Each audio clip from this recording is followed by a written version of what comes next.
আসসালামু আলাইকুম, কেমন আছেন সবাই? আজকে একটু হাজির হলাম আমার মহিষের মাংসের রেসিপিটা নিয়ে। আমি কিভাবে মহিষের মাংসটা রান্না করি সেটাই আজকে আপনাদেরকে দেখাবো। আশা করছি শুরু থেকে শেষ পর্যন্ত আমার সঙ্গেই থাকবেন। মহিষের মাংস বা গরুর মাংস আমি একই রেসিপি ফলো করি এবং সবসময় প্রেসার কুকারে রান্না করি। আমার কাছে এটা ইজি মনে হয় এবং আমার হাজব্যান্ডের কাছে খুব ভালো লাগে। সে অনেক প্রশংসা করে এবং আমার নিজের কাছেও ভালো লাগে। তো প্রথমে আমি এখানে 100 ml এর মতো সরিষার তেল দিয়ে দিলাম। আপনারা চাইলে সয়াবিনের তেলও দিতে পারেন। সবার প্রথমে 2টি শুকনো মরিচ ভেঙে দিয়ে দিলাম। এখন 2টি তেজপাতা একটু ছিঁড়ে দিলাম আর দিয়ে দিব 1 কাপ পেঁয়াজ কুচি। আজকে 1 কেজি মহিষের মাংস রান্না করব, এই জন্য 1 কাপ পেঁয়াজ কুচি দিয়ে দিচ্ছি। পেঁয়াজটা এখন ভালো করে ভুনে নিব যেন পেঁয়াজের কাঁচা গন্ধটাও চলে যায় এবং হালকা বাদামি রংটা চলে আসে। এরপর একে একে সব বাটা মশলাগুলো দিয়ে দিব। 1 টেবিল চামচ রসুন বাটা, 1 টেবিল চামচ জিরা বাটা এবং 1.5 টেবিল চামচ আদা বাটা। প্রতি কেজি মাংসতে এই রেশিওটা একদম পারফেক্ট। আপনারা চাইলে একটু ট্রাই করে দেখতে পারেন। এখন আমি এই বাটা মশলাটাকে ভেজে নিব যেন মশলার কাঁচা গন্ধটা চলে যায়। 5 মিনিটের জন্য মশলাটাকে ভেজে নিলাম। যেহেতু আদা বাটা দেওয়া হয়েছে সেহেতু নিচে লেগে যাওয়ার সম্ভাবনা অনেক বেশি থাকে, তাই আমি অল্প একটু গরম পানি দিয়ে আবার মশলাটা কষিয়ে নিব। খেয়াল রাখবেন মশলা কষানোর সময় কোনোভাবেই যেন নিচে লেগে না যায়, তাহলে কিন্তু মাংসের টেস্টটা একদমই পাল্টে যাবে। যে কাঙ্ক্ষিত টেস্ট আমরা চাচ্ছি বা কালারটা আমরা চাচ্ছি সেটা কিন্তু পাবো না। এখন আমি গুঁড়ো মশলাগুলো দিয়ে দিব। একটু পানি পানি থাকা অবস্থায় গুঁড়ো মশলাগুলো দিবেন যেন গুঁড়ো মশলা পুড়ে না যায়। তেলের সংস্পর্শে আসার সঙ্গে সঙ্গে গুঁড়ো মশলা কিন্তু খুব তাড়াতাড়ি পুড়ে যায় এবং কালারটাও নষ্ট হয়ে যায়, তাই খেয়াল রাখবেন যেন একটু পানি পানি থাকা অবস্থায় গুঁড়ো মশলাগুলো অ্যাড করবেন। তো আপনাদেরকে পরিমাণটা একটু বলে দিই। এখানে আমি 1 টেবিল চামচ হলুদের গুঁড়া, 1/2 টেবিল চামচ ধনিয়ার গুঁড়া এবং 1.5 টেবিল চামচ শুকনা মরিচের গুঁড়া দিয়েছি। আপনি যদি জিরা বাটার থেকে ধনিয়ার গুঁড়াটা একটু কম ব্যবহার করেন, অর্থাৎ যতটুকু জিরা বাটা দিবেন তার থেকে অর্ধেক পরিমাণ ধনিয়া বাটাটা দেন বা ধনিয়া গুঁড়াটা দেন, তাহলে মাংসের কালারটা সুন্দর আসে এবং খেতেও ভালো লাগে। আবার অনেকেই আছে যে সব মশলার থেকে ধনিয়ার বাটাটা বেশি দিয়ে থাকে, তাদের মাংসও খেতে ভালো লাগে।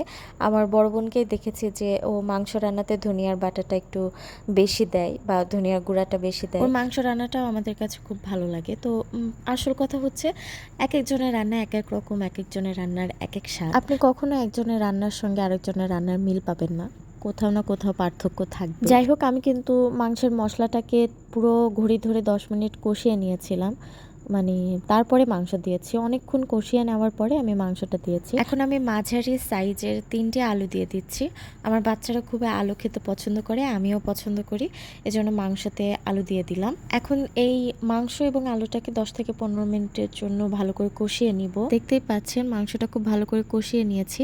মাংসটা যতটুকু পানি ছেড়েছিল সেটা কিন্তু শুকিয়ে গেছে একদম।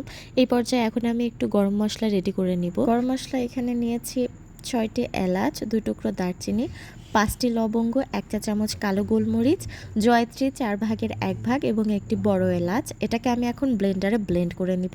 আপনারা চাইলে পাটায় পিষে নিতে পারেন।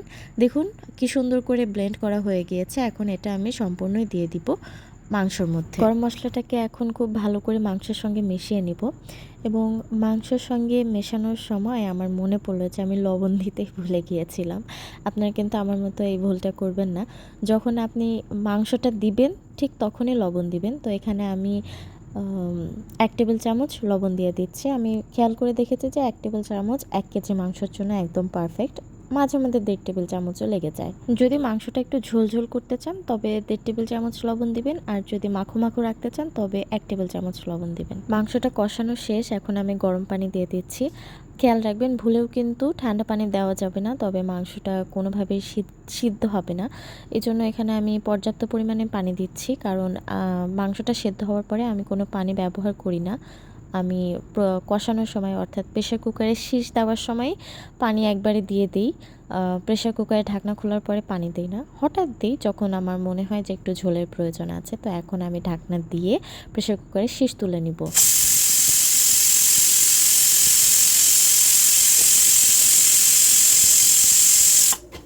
মহিষের মাংস কিন্তু অনেকটা শক্ত শক্ত হয়, এজন্য সিদ্ধ হতে অনেকটা সময় লাগে। এজন্য আমি মিডিয়াম এবং লো হিটের মাঝামাঝি অবস্থায় রেখে 20 মিনিটের মতো সিদ্ধ করে নিয়েছিলাম। এর মাঝে হয়তো 8 থেকে 10টা শীষ পড়েছিল এবং আমার মাংসটা একদম পারফেক্টলি কুক হয়েছিল।